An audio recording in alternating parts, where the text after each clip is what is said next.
During the weekend, the Centers for Disease Control and Prevention, the CDC, in the United States increased Jamaica's COVID-19 risk level from 3 to 4. Level 4 is said to be the highest on the risk assessment scale.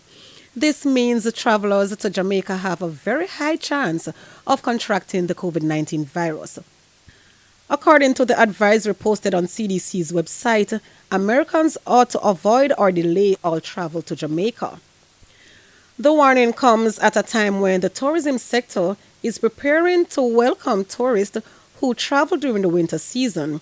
However, senior advisor to the tourism minister, Delano Seavright, says he is not anticipating a major fallout in the local tourism market.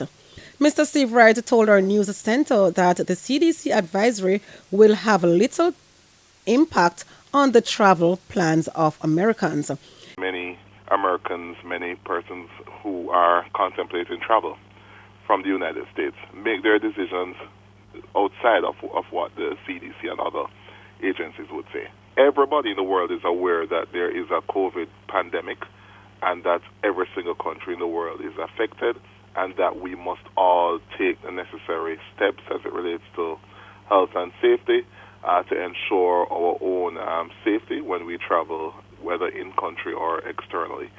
And I think because of that, these advisories don't have the same impact that they would probably have if the circumstances were different.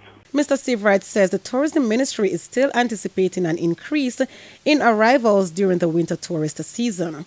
We are very confident that despite the advisory, which has impacted almost every country in the world negatively, that we will be fine and that there will continue to be an uptick in the number of visitors to the island, certainly from the United States. In the meantime, opposition spokesman on tourism Janice Allen wants the CDC advisory to be taken seriously. Well, the specific impact is left to be seen, but at the end of the day, any sort of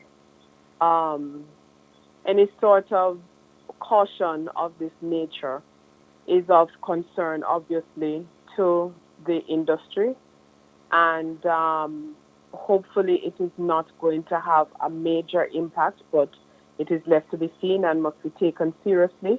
Carrie Ann Goulston for Frontline News.